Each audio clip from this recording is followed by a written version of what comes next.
Me tomó unos años entender la importancia del momento del cual vamos a hablar hoy. Porque como muchas de nuestras decisiones financieras, los resultados y el verdadero impacto que tienen toma un par de años en finalmente revelarse. Cuando yo estaba en pleno proceso de divorcio, una de las partes más feas y pesadas fue empezar a dividir los bienes. Es un proceso de enlistar todas las pertenencias así en un listado de Excel y empezar a dividir todo. Desde algo tan chiquito como quién se lleva las toallas o el set de cuchillos, a las decisiones más grandes como quién se queda con el departamento. Es un proceso de ponerle precios a todos, de calcular qué es de quién y tomar decisiones sobre cómo se van a dividir. Básicamente es una negociación súper dolorosa, súper triste, súper nostálgica. En mi caso, el matrimonio fue súper corto, no tuvimos hijos, éramos súper jóvenes, así que probablemente fue uno de los divorcios más simples y al grano que han visto nuestros abogados. Pero sí es una experiencia en la cual tienes que ir, entrar y abogar, pelear y defender, argumentar por ti misma, por ti sola, por tu futuro, por tus cosas, las cosas a tu nombre. Y es un proceso en el cual obviamente se aparece el ego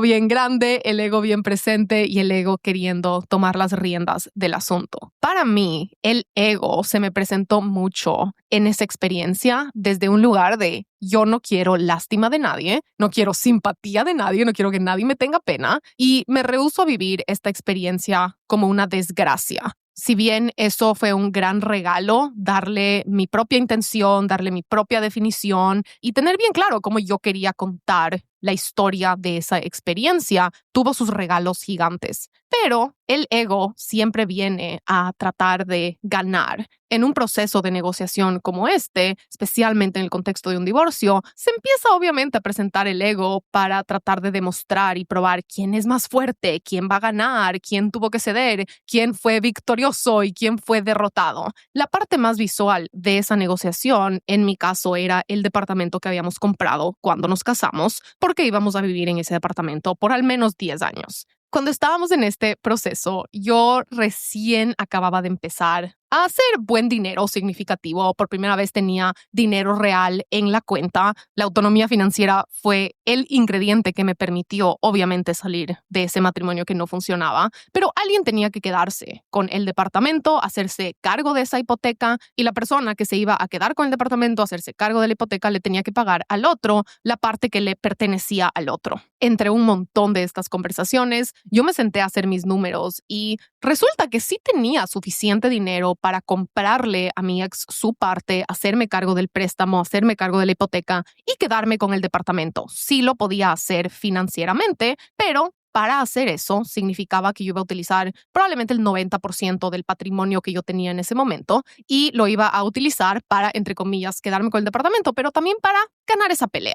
Y entonces, cuando yo dije, no, yo sí tengo el dinero, yo quiero el departamento, empezó la pelea de quién se queda con él. Y en esos remolinos de emociones, de tristeza, de miedo, de nervios, el corazón está roto, hay tanto pasando que es difícil poder ver la situación o inclusive recordarla con objetividad. Obviamente, hay una lección bien importante en esta historia y por eso se las estoy compartiendo. Pero para mí esta idea de comprar el departamento, quedarme con él, se sentía como una declaración de que estoy siendo poderosa, de que puedo sola, de que no quiero que nadie me tenga lástima, de que salí ganando, mientras que la idea de renunciar, entregarlo y dejar mi hogar se sentía como una derrota. Después de un montón de discusiones que no estaban yendo a ningún lado, fui a una sesión con uno de mis healers porque yo quería resolver este tema, me sentía súper confundida, no estaba pudiendo encontrar claridad. Y mi healer me contó una historia de un cliente que también había estado en medio de un divorcio hace unos años con el cual había trabajado. Y este cliente peleó y peleó y peleó por quedarse con la casa, forzó quedarse con la casa, peleó a capa y espada por puro ego para quedarse con todo. Pero poco después de que, entre comillas, ganó esa pelea y salió victorioso, hubo un incendio y se quemó todo. Y a raíz de ese incendio le tocó reevaluar obviamente su vida y se dio cuenta que en realidad él no quería vivir en esa ciudad ni en esa casa, sino que había estado peleando por ese lugar solo para ganarle a su ex. Mi healer me contó esta historia como una metáfora que le trabajamos en la sesión de que cuando tenemos que soltar algo para poder ir a donde realmente pertenecemos, el universo nos empieza a dar estas oportunidades para dejarlo ir por elección. Nos empieza a abrir estas puertas y cuando nos rehusamos a caminar por esas puertas, cuando nos rehusamos a salir de la relación o del trabajo, eventualmente el universo nos empieza a sacudir más y más fuerte. Y cuando estamos siendo llamados a una nueva realidad, a una nueva ciudad, a un nuevo sueño, a nuevas lecciones del alma, el universo sí nos da estas oportunidades, entre comillas, más gentiles de soltarlo por elección, pero eventualmente lo que nos compete hacer y nuestro llamado de vida nos va a empezar a empujar más intensamente hasta que nos despertemos y tomemos acción. No fue hasta que salí de esa sesión que yo tomé un par de pasos para atrás, hice un zoom out, me fui a verdaderamente reflexionar y meditar sobre esta, entre comillas, pelea y miré una perspectiva mucho más amplia y dije, quiero este departamento porque realmente es la dirección de mi vida, porque es la decisión financiera que hace sentido para mí, porque yo quiero vivir ahí por 10 años más en esa ciudad que era en Quito, Ecuador, o estoy solo tratando de ganar una pelea.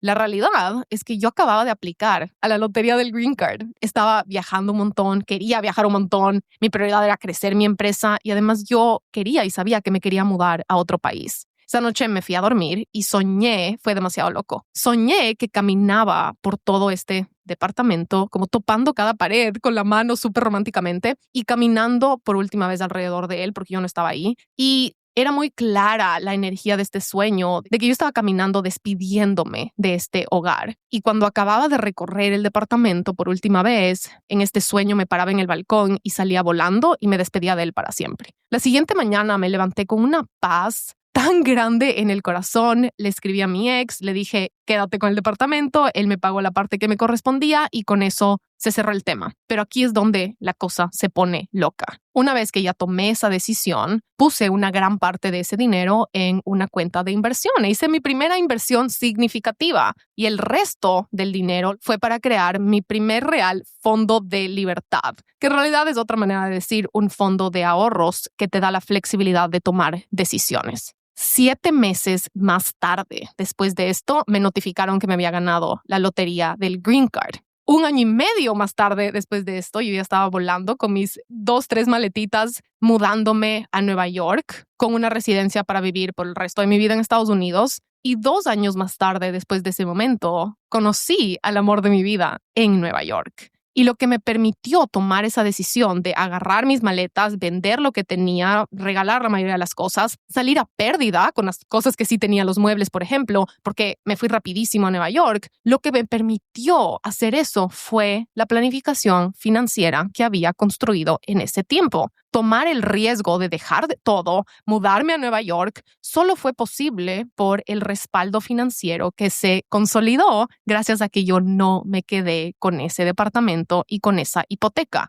Obviamente, mudarme a Nueva York hubiese sido un proceso dramáticamente diferente si requería primero de vender un departamento, resolver una hipoteca, bancos, compradores, porque además tomar la decisión de irte a vivir en Nueva York cuando acabas de comprar y pelear por un departamento en otra ciudad, como que no hubiese sido el mismo proceso de decisión, porque además cuando tienes que vender algo urgentemente, como por ejemplo, me tengo que ir urgente, tengo que vender este departamento o esta casa, pierdes mucho del poder en la negociación porque necesitas algo rápido, es más riesgoso. Ese departamento era 100% supuesto a ser de mi ex y ahora con 5 años de tiempo y espacio, todo se ha desenvuelto de una manera súper linda. Los dos somos más felices que nunca antes, que obviamente ese es el propósito de divorciarse, que todas las partes involucradas puedan encontrar el amor y ser más felices. Pero aquí estamos para la sacudida financiera número 2. Y es que un proyecto financiero no solo depende de lo que sabemos hacer o de las decisiones correctas que tenemos que agregar o tomar, de qué cosas sí deberíamos comprar o en qué sí deberíamos invertir o qué es lo que sí te gusta. Un proyecto financiero bien consolidado tiene muy claro qué es lo que tiene que evitar, porque nuestro futuro financiero no solo depende de cuánto dinero hacemos, cuánto dinero ganamos, tampoco depende de solo cuánto ahorramos o cuánto invertimos, también depende de los errores que evitamos y en las trampas en las cuales no caemos. Han pasado 5 años desde esa experiencia y solo con 3, 4 años de tiempo pude mirar para atrás y conectar los puntos y llevarme estas lecciones. Lo que ahora, 5 años más tarde, puedo ver es que esa impulsividad de querer hacerme cargo de ese departamento, de esa hipoteca, solo porque podía, fue un momento crucial en mi camino, porque estuve a punto de tener que pagar algo que hoy vamos a llamar el impuesto del ego. Es un impuesto que pagamos y del cual nos tenemos que hacer cargo y pagar las consecuencias cuando tomamos decisiones financieras solo por ego, solo por impresionar a otras personas, por vernos de cierta manera, por apariencias, por vernos fuertes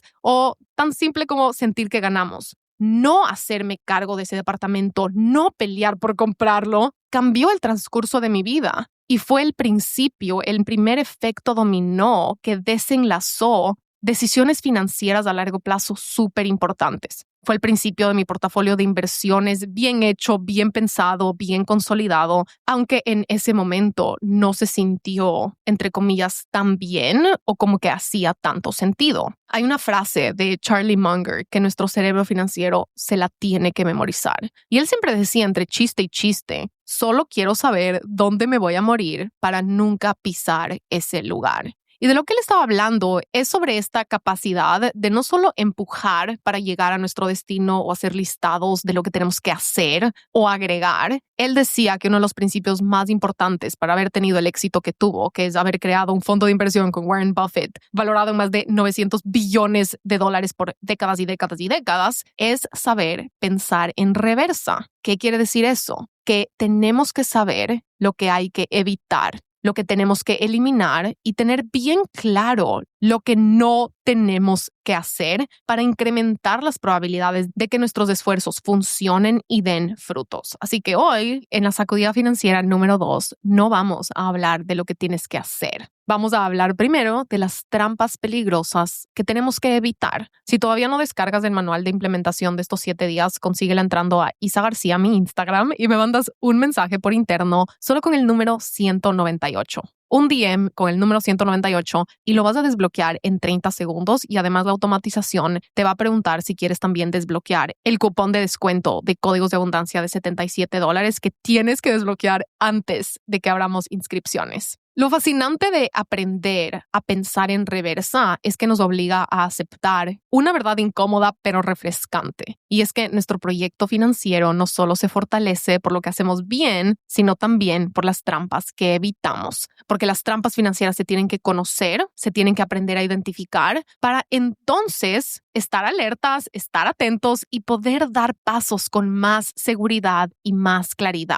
Porque la mayoría de veces nadie nos va a aplaudir por las trampas que evitamos o por los errores que no cometimos. En este caso, si utilizamos mi historia de ejemplo, fue un gran acierto para mis metas, para mis prioridades y mi visión de vida haber soltado ese departamento. Pero en ese momento se sintió como que salí perdiendo, como que fui débil, como que no me paré fuerte o como que le dejé ganar. Por fuera tal vez se vio como que fui desplazada, sí hubo gente que se burló de que yo me quedé sin la casa, pero 5 años más tarde podemos conectar los puntos y ver cuáles fueron los resultados. Así que hoy vamos a desenmascarar y verles a estas trampas de frente, sin máscaras, directito a los ojos. Les vamos a poner nombres, les vamos a saber describir, vamos a saber cómo se presentan porque esa ya es la mitad del juego. La trampa número 1 es confundir la abundancia financiera con cosas materiales. Y este es el clásico impuesto del ego del que estábamos hablando. Es la trampa más visible y por eso mismo la más seductora. Es comprar el auto de lujo que no podemos pagar solo para que en la reunión familiar nos digan, wow, qué exitosa. Es endeudarnos para unas vacaciones espectaculares, para las fotos de Instagram. Es comprar una casa solo porque tus amigos compraron una casa. Es pensar que porque puedes comprar algo, entonces deberías comprar algo. Es, en la historia del departamento, estar a punto de meter el 90% de tu patrimonio en un departamento solo para ganar la pelea del divorcio. El impuesto del ego es querer vernos bien por encima de una buena planificación financiera. Es tomar decisiones para impresionar personas que muchas veces ni siquiera respetamos, ni siquiera admiramos, tal vez ni siquiera conocemos. Y la pregunta más importante que tenemos que hacernos cuando se presenta esta trampa seductora es ¿Quieres parecer rica o quieres ser rica? Porque parecer rica es usar tu dinero para verte por fuera de cierta manera, mientras que ser rica es construir algo sólido y una gran parte de eso va a ser hecho en silencio. La trampa número 2 es que la fuerza de voluntad es una pésima estrategia financiera. No podemos depender o recaer sobre nuestra fuerza de voluntad para construir nuestro proyecto financiero. No podemos solo ahorrar cuando nos sentimos motivadas. No podemos gastar de más cuando estamos estresadas solo porque me lo merezco. No podemos tomar una decisión de inversión porque la persona que nos lo propone nos parece cool y nos dio 80 cumplidos. No podemos dejar nuestras decisiones financieras para cuando estamos agotados a fin de mes y ya no tenemos una célula viva en el cerebro porque no hemos dormido bien toda la semana. No podemos esperar a sentirnos motivados o inspirados para entonces empezar a invertir. No podemos tomar decisiones sobre cuánto ahorrar o cuánto invertir solo dependiendo de cuánto queda al fin de mes. La fuerza de voluntad es una pésima estrategia financiera porque las emociones, todos aquí sabemos que son volátiles. Nuestro estado de ánimo cambia todo el tiempo, múltiples veces al día. Pero ahorrar, invertir, tomar decisiones importantes de vida, hacer presupuestos, proyecciones, no lo podemos dejar al último minuto de la semana o del mes o del año, cuando ya estamos estresados o cansados. Es tal cual decir, voy a empezar a comer saludable, es mi época fit, pero ir al supermercado a planificar tus comidas cuando estás muerta de hambre, sin dormir, deshidratada y estresada por la reunión que tienes en una hora. Las probabilidades de que tú salgas de ese supermercado con compras llenas de vegetales y comida saludable son bien bajas. Entonces, para poder tomar decisiones bien pensadas, bien analizadas, buenas reflexiones, pasos valientes, no podemos hacerlo en la montaña rusa emocional. Nuestro proyecto financiero necesita algo mucho más sólido, más confiable, necesita sistemas, estructuras. No sé si tú tienes el superpoder de esta área, pero yo no soy tan confiable cuando dependo de estar motivada o cuando dependo de mi fuerza de voluntad para hacer algo tan importante como manejar mi dinero. El antídoto está en decirnos la verdad. Ahorrar no es algo que se intenta, es algo que se automatiza. Invertir no es algo que se intenta, es algo que se automatiza. Ser mejores con nuestro dinero no es algo que intentamos hacer cada mes. Es algo que tenemos que hacer con tiempo, con decisiones valientes que se ejecutan con espacio, con integridad, con reflexión. Nuestra relación con el dinero y nuestro proyecto financiero requiere de un espacio designado, intencional, de un entorno objetivo y neutral, porque ya sabemos que el tema del dinero va a despertar todo tipo de emociones. Está conectado con la supervivencia, con el miedo, con los anhelos, con las inseguridades, con el ego. Si ya sabemos que es una mina de emociones, una montaña rusa, volátil, de emociones súper intensas, entonces nosotros tenemos que estar al volante y crear un entorno y tomar decisiones con eso en mente. Eso es lo que hacemos en 5 semanas en Códigos de Abundancia. Nuestro proyecto financiero no es algo que sucede porque intentamos a pura fuerza de voluntad o a pura inspiración. Es algo que se construye con valentía, con objetividad, con la información necesaria y que se tiene que reanalizar y reajustar probablemente todos los años. Hacernos cargo de nuestras finanzas no es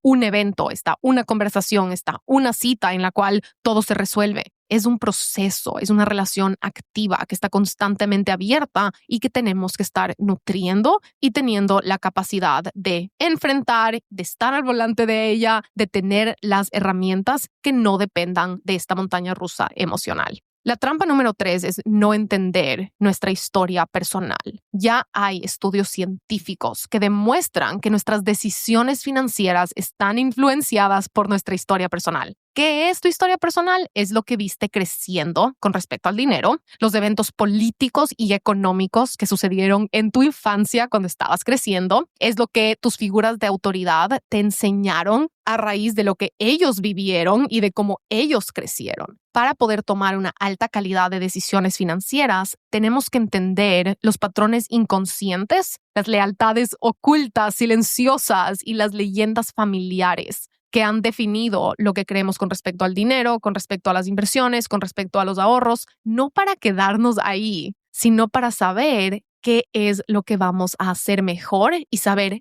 cómo. Nuestro trabajo es hacer un mejor trabajo que nuestros papás, es hacer un mejor trabajo que nuestros abuelos, es hacer un muchísimo mejor trabajo que nuestros bisabuelos. Cuando se trata de nuestro proyecto financiero, nuestra responsabilidad es llevar esta batuta más lejos, es hacerlo mejor, es tomar mejores decisiones, es usar la sabiduría que ellos ganaron para llevarlo más lejos, para que tus hijos o la siguiente generación tengan más ventajas, tengan más oportunidades, tengan más patrimonio, tengan más sabiduría financiera. Crear un proyecto financiero sólido se vuelve mucho más claro cuando primero nos tomamos el tiempo de desempacar la historia de dónde venimos, para así aprender de los errores, aprender de los aciertos y para saber realmente analizar y encontrar nuestros puntos ciegos, nuestros detonantes emocionales, nuestras áreas débiles y también reconocer nuestras áreas fuertes y las ventajas con las cuales contamos para poderlas utilizar para hacer algo mejor y construir algo más grande, algo más alineado, algo más auténtico, más abundante, más valiente. La trampa número 4 es pensar que una buena relación con el dinero se trata de solo sentir cosas bonitas, positivas y agradecidas. Y esta es una trampa del positivismo tóxico. El mundo real no es una fantasía, las finanzas y la economía no son una fantasía.